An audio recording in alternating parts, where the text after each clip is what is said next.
Coucou tout le monde, c'est ML2F, j'espère que vous allez bien, moi ça va nickel, et on se retrouve pour une toute nouvelle vidéo Mercato, donc pour faire une petite mise à jour de tout ce qui s'est passé cette semaine, en parlant de la semaine du 14 juillet. Il y a des bonnes nouvelles, après il y a le calendrier de la prochaine saison 2023-2024 qui a été dévoilé, et à mon avis, ça va être mignon tout ça. Allez, on est parti. Donc, comme je disais en intro, tout simplement, voilà, je pense que l'article, enfin la publication parle d'elle-même. Alors attendez, je vais peut-être essayer de me pousser de là, pour que vous voyez le fond vert, avec l'image incrustée, hein, bien entendu. Mais voilà, comme j'avais dit, Patrice Ler prolonge l'aventure jusqu'en 2025, ce qui est une très bonne nouvelle. Voilà, hein, il fallait pas faire tout un plat non plus pour faire durer le suspense. Il fallait directement aller droit à l'essentiel.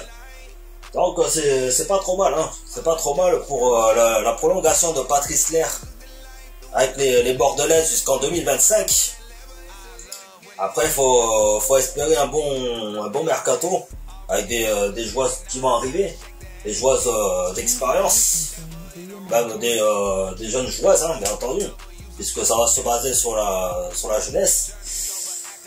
Puis voilà, bon, voilà, je fais vite fait court de cette bonne nouvelle, parce que je voudrais justement vous parler du calendrier, donc de la DRKEMA 2023-2024 qui a été dévoilée cette semaine, donc même avant le vendredi 14 juillet, au moment où je tourne cette vidéo. Quand je vois le calendrier, ça fait peur, hein, franchement, je ne vous le cache pas. Donc là, la première journée, ce sera le 16 septembre, hein, comme je vous le rappelle. Et direct, on tombe sur le Paris Saint-Germain. Oh putain de merde. Putain, j'ai l'impression de revivre ce que les Bordelais avaient vécu en Coupe de France en 2022.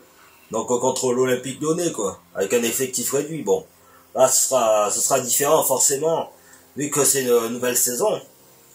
Alors après, bien sûr, je sais très bien que ce soit Lyon ou Paris et les autres clubs, elles vont devoir les affronter, quoi qu'il arrive.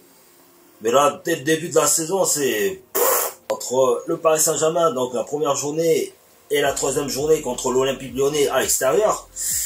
Aouh, ça fait mal au cul quand même. Après, en plus, on reçoit deux fois... les deux premières journées, on reçoit deux fois à domicile. Donc le Paris Saint-Germain et les Havrais. Quand on regarde un petit peu la globalité de la saison, à partir de la 5e journée, je pense que les Bordelais peuvent se libérer un peu plus. Parce que là, bon, les poids lourds, forcément Paris Saint-Germain, Lyon et Montpellier, ça va être compliqué. Même si les Havrais, ça reste quand même un bon adversaire. Ouais, hein, il faut se souvenir quand même de la saison dernière. Du dernier match de la saison, à l'extérieur certes, même au match, le premier match à domicile sur le score de 4-2, je crois que c'était ça. Donc contre Guingamp, ouais, le 21 octobre, pile poil le jour de mon anniversaire en plus, pour mes 30 balais. Oh putain, je me fais vieux moi. Après le stade de Reims, ça va être compliqué. Enfin déjà les phases allées, ça va jusqu'au 16 décembre. Jusqu'au 16 décembre, donc avant les fêtes de fin d'année, hein, bien entendu. Et on recevra les Stéphanoises en plus. Donc les promus de cette DRKEMA cette saison avec les Lilloises. D'ailleurs qu'on recevra le 25 novembre à domicile. Occasion de revoir l'ancienne gardienne Elisa Launay, qui est là-bas depuis 5-6 ans maintenant. Là, la 12e journée se fera le 10 janvier 2024, donc contre les Havrais pour le match retour forcément. Juste après l'entrée en lice en Coupe de France. Après, voilà, hein, j'espère que les Bordelaises iront plus loin que les quarts de finale. Enfin, à condition de ne pas retomber contre le Paris Saint-Germain ou l'Olympique Lyonnais à ce moment-là. Et puis après, il y a les playoffs. Même si je sais tout comme vous, que la troisième place va être compliquée à aller chercher cette année, avec des ambitions un peu restreintes, hein, on va pas se mentir. Parce que moi, je pense que cette saison, ouais, va peut-être se maintenir, elles vont peut-être se maintenir, je pense. Il y a quand même de bons arguments niveau, pas dans tous les secteurs de jeu, mais je pense qu'elles vont, ouais, peut-être faire comme la saison dernière, quoi, se placer à la 7e place, voire peut-être 6e place si si elles y croient un peu plus. Mais je pense que le bas du tableau va être certainement l'objectif de cette saison, quoi. Donc voilà à peu près pour le calendrier de la nouvelle saison de DR Keba. Dites-moi d'ailleurs ce que vous en pensez en commentaire. Et puis là, on va faire un dernier truc. Donc là, ça se passe pour la D3 féminine. Et on y va. Donc pour la D3 féminine, donc avec le club de Mérignac Carlac, là aussi le groupe a été publiquement publié sur les sites de football féminin et même sur les pages officielles de chaque club. Oui, donc en fait pour la grande première de Mérignac Carlac en 3e division, donc qui va être créée cette année, donc qui réunit les clubs de 2e division qui sont descendus l'année dernière et des clubs de régional qui sont montés. En l'occurrence, donc par exemple Arlac et Châtellerault, bon, même s'ils sont pas dans le même groupe.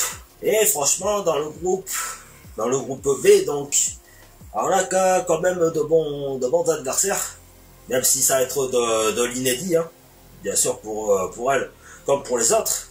Donc dans le groupe il y a ALC Lonvic, l'association sportive de Cannes, aussi association de Latte. Il y a le club de Clermont Foot 63. Il y a les Grenobloises donc des clubs de 2e division qu'elles avaient affronté, je crois, en D2, si je me trompe pas. Le Puy Foot 43 Auvergne, aussi des adversaires de D2 qu'on avait déjà affrontés, enfin, avant de redescendre en régional du coup. Les Nîmoises aussi, l'Olympique de Valence, c'est inédit, Olympique Lyonnais numéro 2, équipe bis, c'est pareil, le Toulouse Football Club, voilà, ça faisait longtemps qu'on n'avait pas entendu parler de cette équipe toulousaine, et l'Union Sportive de Colomiers. Franchement, ça reste quand même un bon groupe, bon, même si Mérignac Carlac connaît des adversaires que, comme je disais, qu'ils avaient déjà affronté en 2e division. Donc franchement, je pense qu'elles connaissent bien ces adversaires-là, que ce soit le Puy Foot Auvergne, Nîmes Métropole, les Nîmoises, les Auvergnats et les Grenobloises. Mais après, voilà, le reste, ça va être vraiment de l'inédit. Bon, après, voilà, j'essaierai néanmoins d'assister à quelques matchs à domicile. Donc je pense que ça va être en même temps, le même week-end que la reprise de la DR Keba. Puis voilà, j'espère que malgré que ça va être compliqué, je pense, pour Arlac, mais au moins le maintien pour la première année en D3, avant de vraiment prétendre à remonter en 2e division. Parce que là, en fait, le truc c'est simple, c'est que cette D3 féminine, justement, c'est un tremplin qui s'est placé entre la D2 et les régionales.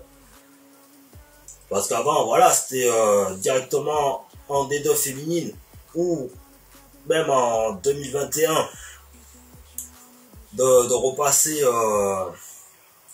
comment expliquer, de repasser par les barrages, ce qui je trouve est assez chiant, en quelque sorte, assez cruel même, parce que ce qu'il faut expliquer quand il y a les barrages en fin de saison, c'est que Ça, il faut se dire que ces équipes-là, donc qui sont en régional à ce moment-là, pas que à ce moment-là que ce soit Gradignan ou peu importe les clubs, ils donnent déjà assez de toute la saison, donc que ce soit à domicile comme à l'extérieur. Mais après, il y a toujours ce petit truc qui fait que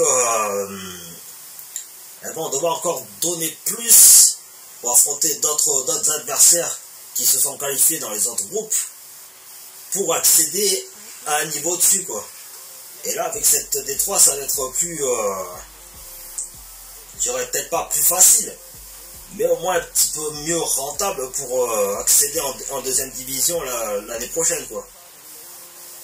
Donc bien sûr, bonne chance à Mérina Carlac pour cette nouvelle saison en D3 féminine pour la première fois.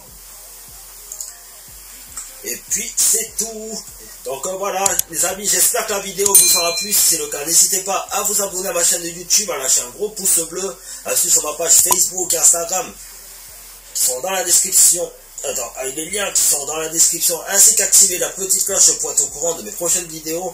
Donc voilà, c'était un petit point mercato pour les Bordelaises et aussi des petites nouvelles des voisins de Bordelaises, donc de Mérina Carlac. Sur ce les amis, on se retrouve pour une prochaine vidéo. Bye bye. Voilà, c'est tout. Non mais, pas possible ça. For so long it's hard to lose. Be my source, Christian like Dior. Music licensing reimagined.